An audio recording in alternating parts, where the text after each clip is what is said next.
Thank you, Deputy Speaker.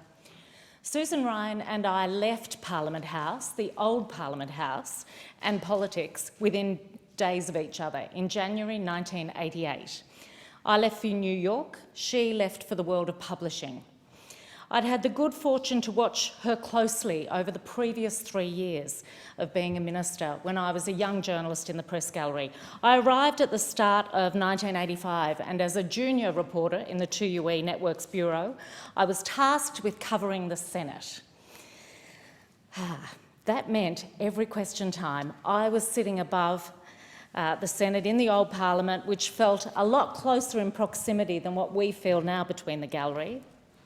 And I watched the second Hawke ministry in action. On the other side was Senator Fred Chaney leading the opposition team. On the government side was Senator John Button, and Susan Ryan very clearly held her own amongst that team of Gareth Evans, I should be able to rattle off a whole lot of names in the Senate at that time. They were an amazing mob to watch.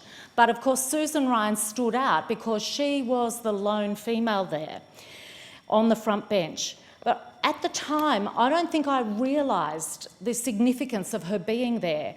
She'd already been there for 3 years, and prior to that, prior to being the first female federal minister for education and the minister assisting the Prime Minister on the status of women, she'd been the first woman senator for the ACT. She'd been the first woman on the federal front, Labor's federal front bench, appointed by Bill Hayden in opposition, and she, as I say, had spent a term there. So she was part of the team. The Sex Discrimination Act had been passed the year before I arrived in Canberra, and so the challenges it faced along the way were lost on me. It was in law. And as a young woman, that seemed absolutely right. And I want to take you back to that time, and there are enough grey hairs in this chamber right now to remember some of those days. This was a time when the surname of Templeman was considered a symbol of gender inequality. My fellow gallery journos joked about changing it to Temple Woman, but they settled on Temple Person. And I'm still known by that to this day by older most of them ex-gallery journos. That's the era we were in, and that's the era in which she fought her biggest battles. When I look back on this, I can now see what an enormous challenge it must have been for Susan Ryan in bringing forward such landmark legislation. It does seem unbelievable now that it was not unlawful to sack women who married or became pregnant or simply because they were women. Sadly, not even today is it unbelievable that someone might want to do it, but incomprehensible that the law would provide no impediment to it. Susan Ryan's fight for women to have maternity leave, that they could get a home loan in their own name, that girls could have an equal opportunity to have a higher education, all the things she oversaw improvements in, would have been hard-fought battles. There are still many of those areas where we need to keep progressing. In witnessing the treatment of a female Prime Minister many years later in this country, it's no surprise that Susan faced exceptionally stiff opposition to her Sex Discrimination Act, but she withstood that opposition and she got that made into law. She stood out in a very male-dominated chamber. On the floor, her intelligence, her competence and very often her wit would shine through. Her respect for me as a young journalist was evident in the way she responded to questions in media conferences. Her press secretary, Greg Holland, would talk me through issues about which I had little background, and we didn't have the benefit of Google in those days.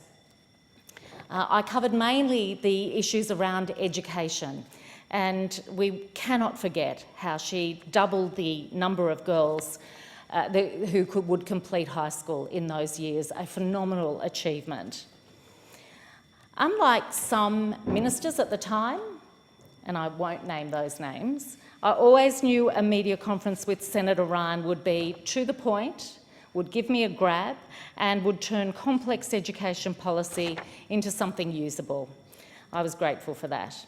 She and Democrat Janine Haynes, who was first Deputy Leader and then Leader, were the two women in that chamber who demonstrated to me, simply by going about their jobs, that women did belong in the Senate. While I can't claim to have known Susan Ryan well at that time in the 80s, I was really grateful to cross paths with her decades later when I became a Labor candidate. And as I've heard it said already this afternoon, she was very generous with her time and in talking through issues. She was still, at that time, fighting for fairness, and I think she did that till her very last day. She was Age Discrimination Commissioner and then obviously Disability Commissioner at the Human Rights Commission. In more sociable environments, such as the Irish Friends of Labor, we got to see her warmth and her love of a song. She was always warm and always welcoming to me as a younger Labor woman coming forward. What she achieved changed the expectations that women could have, especially in the workforce. And to that, we should all be very grateful. I'm certainly honoured to have known her a little bit during her life, and I'm very pleased to pay tribute to her today. Vale Susan Marie Ryan.